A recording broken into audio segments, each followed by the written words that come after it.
cuando la obra de Dios va creciendo y va creciendo de una linda forma.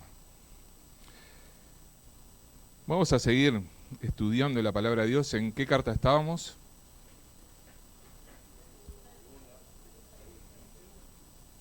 ¿Segunda?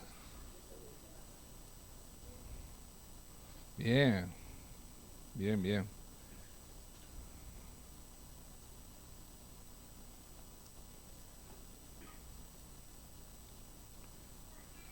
Y vamos a estar leyendo del capítulo 1, versículo del 6 al 10. ¿Alguien se anima a leerlo? ¿Del 10? ¿Del 3 al 5? Bien. Debemos siempre dar gracias a Dios por vosotros, hermanos, como es digno, por cuanto vuestra fe va creciendo y el amor de todos y cada uno de vosotros abunda para con los demás. Tanto que nosotros mismos nos gloriamos de vosotros en las iglesias de Dios por vuestra paciencia y fe en todas vuestras persecuciones y tribulaciones que soportáis. Esto es demostración del justo juicio de Dios, para que seáis tenidos por dignos del reino de Dios, por el cual asimismo padecéis.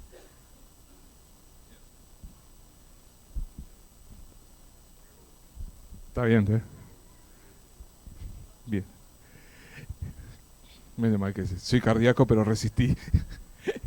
Bien, es interesante ver lo que está pasando acá con esta iglesia. Es una iglesia pujante, una iglesia que va creciendo, una iglesia que se destaca por el amor al Señor, que se destaca por su fe, que es una iglesia que va creciendo. Pero también es una iglesia que, a pesar de que va creciendo, es una iglesia que está siendo perseguida. Y empiezan a oír de falsos maestros que empiezan a decir, no, porque tuvimos revelación de Dios, de que estamos en el día del Señor. Y la iglesia se empieza a inquietar. Y el apóstol empieza a escribir y le dice, empieza a hablarle de estos temas. Y empieza a hablar de lo que va a pasar. ¿Y qué va a pasar con la tribulación? Y cuando ellos van a encontrar descanso. Y estos hermanos que empiezan a pasar por la tribulación, probablemente se estén cuestionando, ¿y dónde está el justo Dios? Hemos sido fieles, lo amamos, estamos involucrados en lo que tiene que ver con su reino, sin embargo nos persiguen, nos destratan. Y el apóstol empieza a hablar de dos cosas,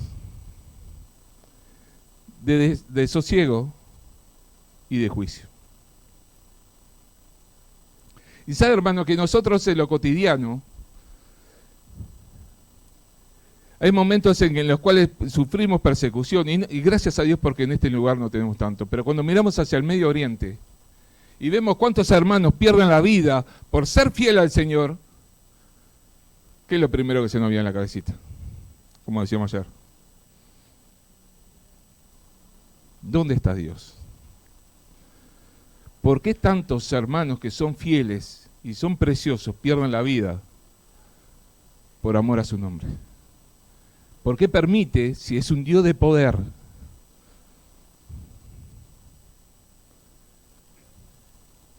que siga habiendo persecución? Y uno no puede entender estas cosas, pero ahí tiene que ver la soberanía y la gracia de Dios y la soberanía de Dios. Y el apóstol dice, cuando venga el día del Señor van a encontrar sosiego. Y los que a ustedes les persiguen, ¿qué va a encontrar? Juicio. Y nosotros tenemos que entender que no es nosotros los que tenemos que demandar juicio sobre aquellos que nos persiguen. No somos nosotros los que tenemos que demandar que una acción de juicio de Dios. Teníamos los discípulos ahí, ¿no? Fueron a una aldea, los rechazaron, y cuando se encontraron con el Señor, ¿qué le dijeron? Tostalos a todos. Mandá fuego y tostalos a todos. ¿Saben por qué? Porque se dieron el lujo de despreciarnos. ¿Y el Señor qué hizo? ¿Qué hizo? No es el tiempo. Yo no vine a traer juicio. Y muchas veces nosotros nos comportamos así, y cuando sufrimos desprecio por ser hijos de Dios, cuando somos perseguidos, cuando perdemos cosas por identificarnos como hijos de Dios, ¿qué es lo primero que hacemos? Señor, que descienda fuego sobre mi jefe. No pedimos fuego, pero estamos cerca. Y queremos que el Señor automáticamente, al nosotros hacer así, que haga ¿qué? Justicia. Porque nosotros somos hijos de Dios y como somos fieles, Dios tiene que ser el vengador a nuestra disposición. Y aunque el Señor dice, es mía la venganza, el Señor no tiene por qué estar a nuestra disposición. ¿Sí? Ustedes imagínense, ¿cuál debe haber sido la oración de muchas de las personas que el apóstol Pablo persiguió? Muchísimas, ¿no? Y muchos hubiesen pedido ¿qué? Que cayera fuego. ¿Qué hubiese pasado si Dios hubiese escuchado esa oración?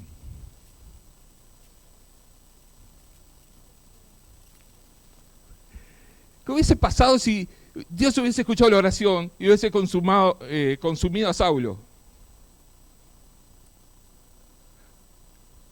Porque Dios no está viendo lo que nosotros vemos. Nosotros pensamos en mi justicia.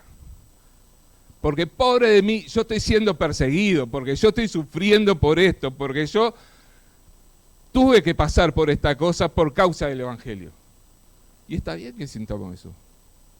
Pero Dios ve más allá. Dios no está mirando lo que nosotros vemos, porque Dios ve más allá. La obra de Dios no gira alrededor mío, gira alrededor de Dios, y entonces Dios va a hacer justicia conforme a su sabiduría, y a lo que Él está viendo, y a lo que Él tiene pensado para su obra. Dios no está dispuesto a que nosotros hagamos así y salir como un vengador para hacernos justicia. Él va a hacer justicia. ¿Sí o no? Sí, porque Él es fiel a sí mismo.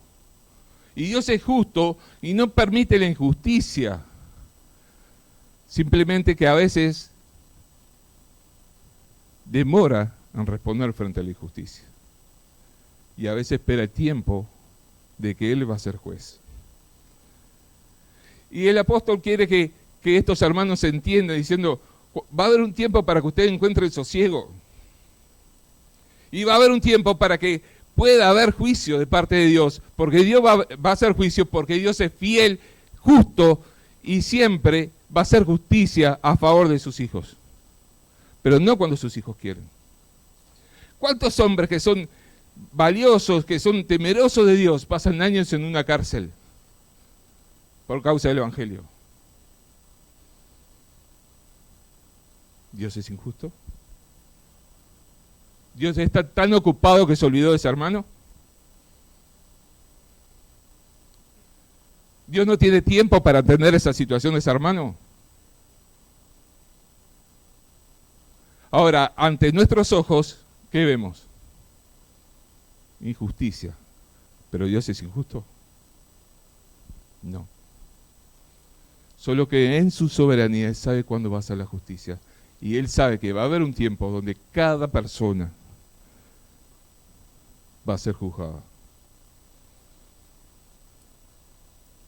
Todos aquellos que rechazaron a Dios, aquellos que persiguieron a la iglesia, aquellos que persiguieron a sus hijos, un día van a estar parados frente a Él y van a ser juzgados.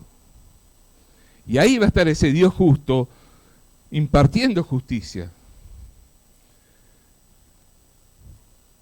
Pero le soy sincero, hermano, no tengo presente ningún texto, ninguna promesa de Dios que me diga que Dios instantáneamente tiene que hacerme justicia. ¿Ustedes conocen alguno? Dios va a hacer justicia, pero Él sabe cuándo hacer justicia. Ahora, nosotros como hijos de Dios no tenemos que estar enfocados en nuestra justicia, sino en qué.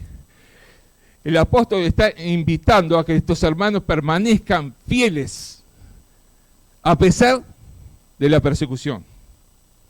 Que permanezcan fieles a pesar de la injusticia, a pesar de las complicaciones que puedan llegar a tener. La invitación es que sigan siendo fieles, porque un día, cuando el Señor venga, todos aquellos que están sufriendo van a encontrar sosiego en su Señor.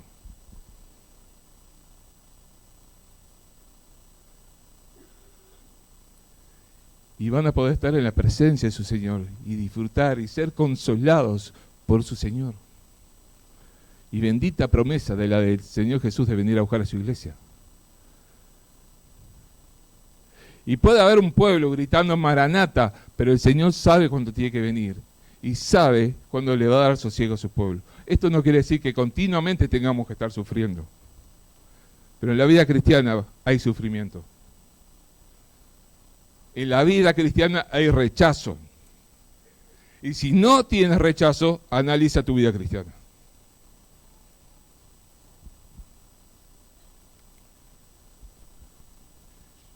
Y va a haber situaciones injustas.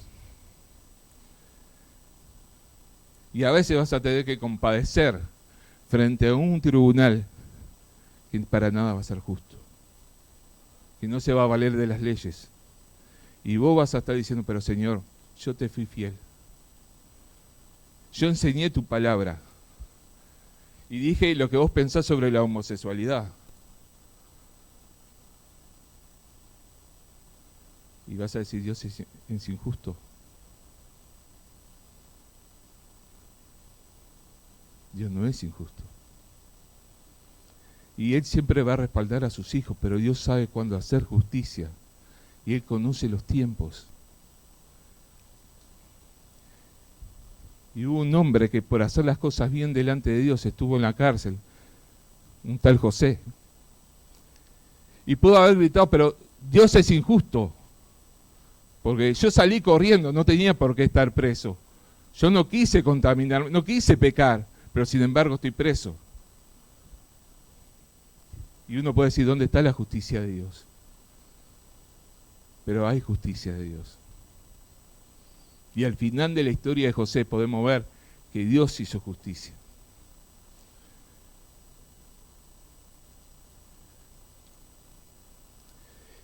Y tenemos que entender que Dios no va a hacer justicia cuando nosotros demandemos justicia.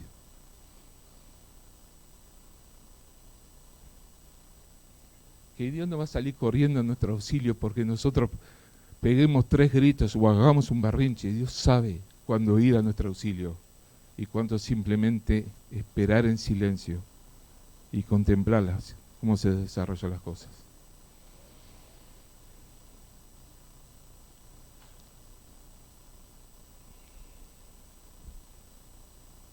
Naturalmente nos sale reclamar y muchas veces le reclamamos a Dios. Y le decimos, esto que pasé no es justo. O esto que pasé yo no debería haberlo pasado. O esto que me tocó vivir no tendría por qué haberlo vivido, porque yo me comporté, viví en santidad. Fui fiel. Me mantuve firme. ¿Por qué tengo que vivir lo que estoy viviendo? Y ahí en nuestra cabecita aparece un pensamiento, ¿viste? Tu Dios no es justo. Porque si te amara no estarías pasando lo que estás pasando.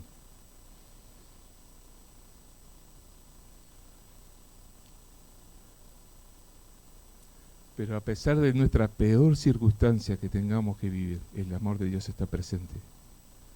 La justicia de Dios está presente. El poder de Dios está presente. La soberanía de Dios está presente. Y capaz que por el dolor o por la situación no lo podemos ver, pero Dios nunca se deja de ser Dios, sin importar la circunstancia que tengamos que vivir. Y hermanos, muchas veces pensamos en la iglesia que está perseguida. Y nos rasgábamos las vestiduras y nos enojamos. Pero yo te pregunto, ¿qué estás haciendo con la libertad que Dios te regaló? Porque ahora no estás siendo perseguido. Pero con la libertad que tenemos como iglesia, ¿cómo la estamos usando?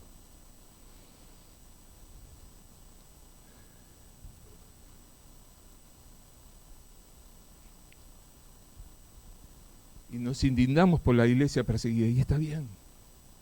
Porque nadie quiere saber de un solo hermano que sufra, o que muera, o que esté preso. Pero yo te pregunto, hoy que tenés libertad acá, ¿qué estás haciendo con la libertad en Cristo que tenés acá en Uruguay?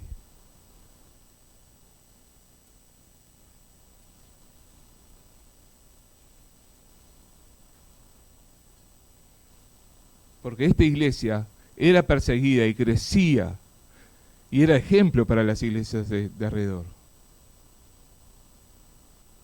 Y era perseguida. Pero la iglesia acá, gracias a Dios, no está perseguida. Ahora, ¿cómo somos como iglesia? ¿Será que necesitamos ser perseguidos para que despertemos como iglesia?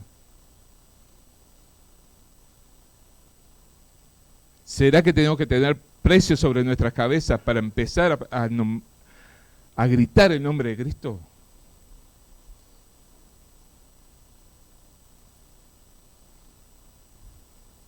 ¿Será que tengo que esperar que haya pena de muerte por predicar el nombre de Cristo para predicarlo? Es para pensar, hermano. Y muchas veces nos queremos rajar las vestiduras por cosas que pasamos y no pasamos nada. No sufrimos nada. Y a veces parece que nos estamos muriendo por situaciones que Dios permite en nuestra vida. Y en realidad no estamos pasando nada. Pero sin embargo, como iglesia, ¿cómo estamos viviendo como iglesia? Porque la iglesia en Tesalónica era ejemplo de fe, de amor, de palabra. Ahora, esta iglesia, ejemplo de...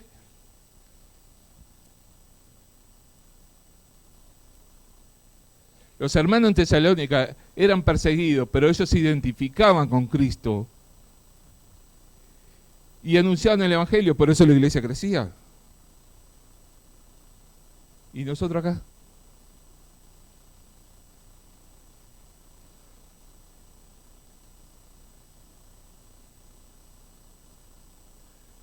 ¿Tendrá que ser necesaria una persecución para que despertemos como iglesia?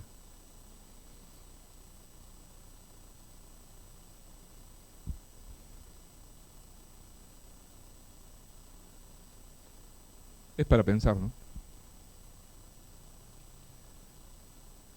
Pero sin embargo el apóstol le está hablando acá y le dice, miren, hermano, hay sosiego para los que son perseguidos y van a encontrar descanso. Pero aquellos que son perseguidos tengan la certeza de que el Dios justo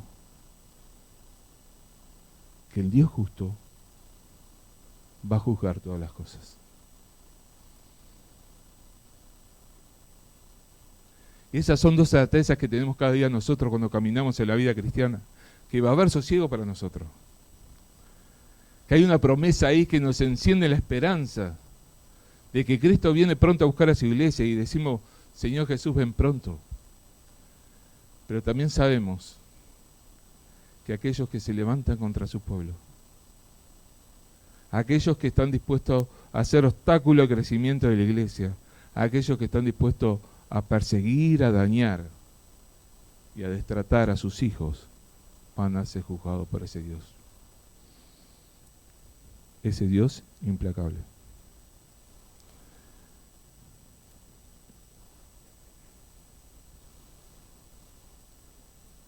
Pero saben que muchas veces no sufrimos persecución, porque no hay identificación. Porque nadie te va a matar, pero muchos te pueden rechazar por causa de Cristo.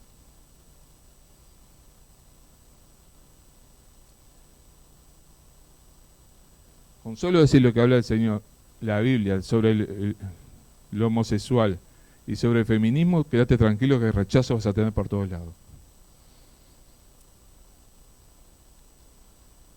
Pasa que no hay persecución, no hay rechazo porque no hay identificación. No te estás identificando allí donde Dios te puso. Porque Dios, donde Dios te puso, es para que tú seas luz y sal y te identifiques hablando la verdad de Dios. Y cuando uno habla la verdad de Dios, ¿qué pasa? ¿Qué pasa? Te aplaude y te dice, sí, aleluya, hermano. Automáticamente surge rechazo, porque la gente no quiere oír de Dios. Y si vos no sufrís rechazo,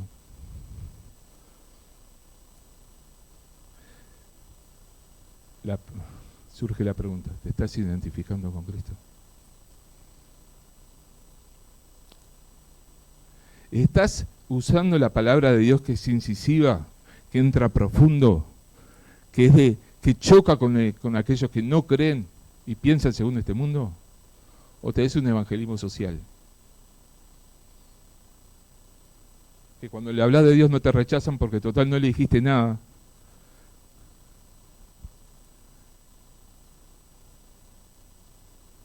Pero cuando uno habla la verdad de Dios, lo que dice su palabra, automáticamente genera rechazo. Ya sea en el centro de estudio, allí donde estudiás o donde trabajás, o en el lugar donde Dios te puso, allí si tú dices la verdad de Dios, genera rechazo, porque la gente rechaza a Dios y a su palabra.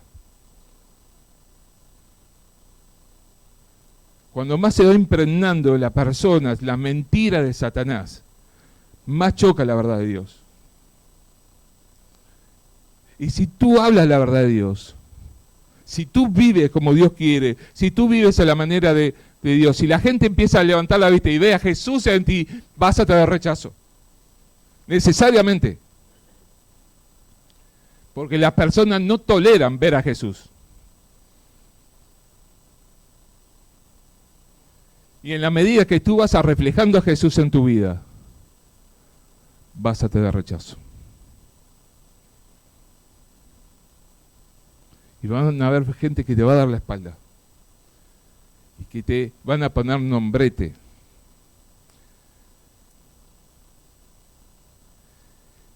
Yo tuve mucho tiempo en el ámbito de fábrica de industria.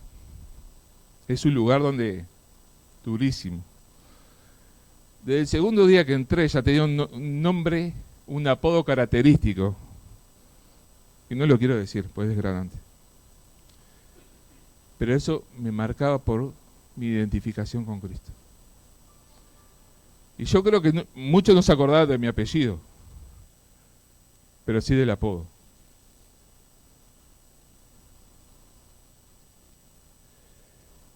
Y para mí era degradante. Y peleé muchas veces por que no me lo dijeran, pero me lo decían. Y era una marca por identificarse y por decir la verdad de Dios. Y por sacar algunas imágenes diciendo esto no tiene por qué estar acá, no tiene nada que ver con el ámbito de la industria.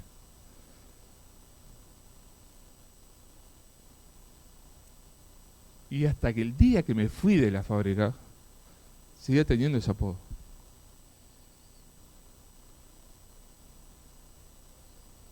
Y hay persecuciones.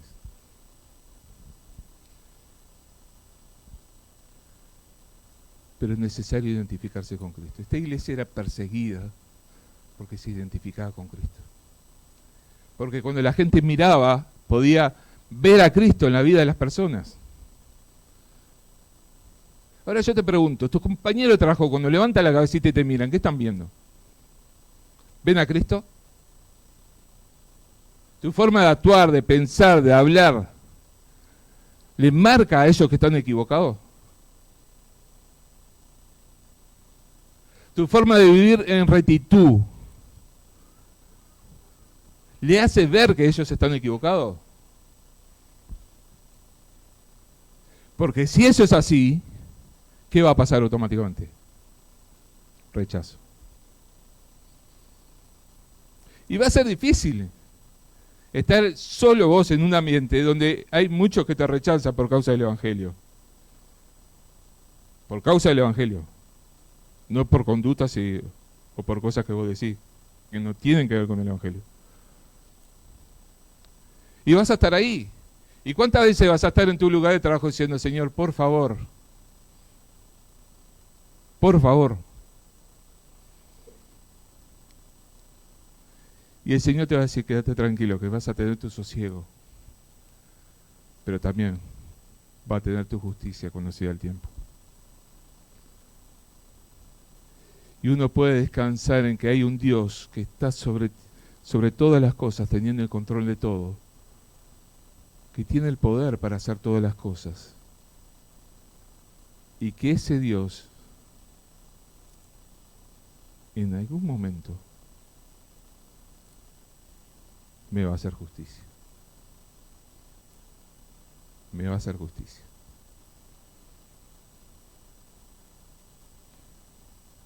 Sí.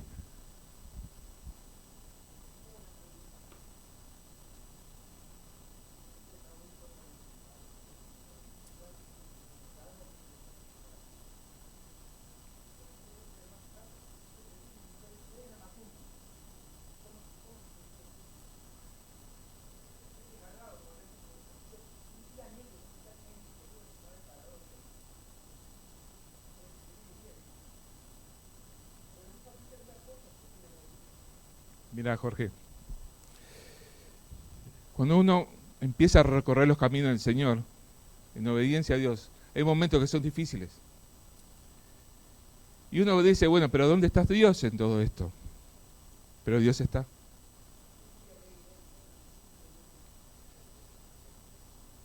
Y vas a encontrar consuelo en el abrazo de un hermano, vas a encontrar, después va a haber gente que va a estar contigo hablándote, pero... Sí, Lilia.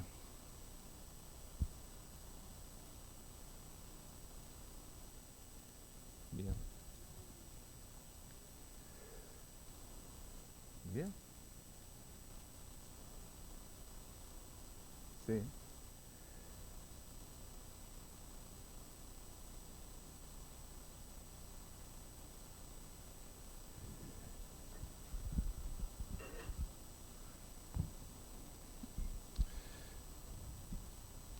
Bien.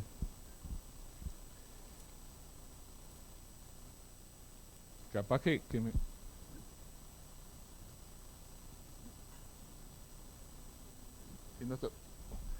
Capaz que nos tomamos un segundo y cortamos el mensaje acá y todos oramos por él. Desde el lugar ahí donde estás.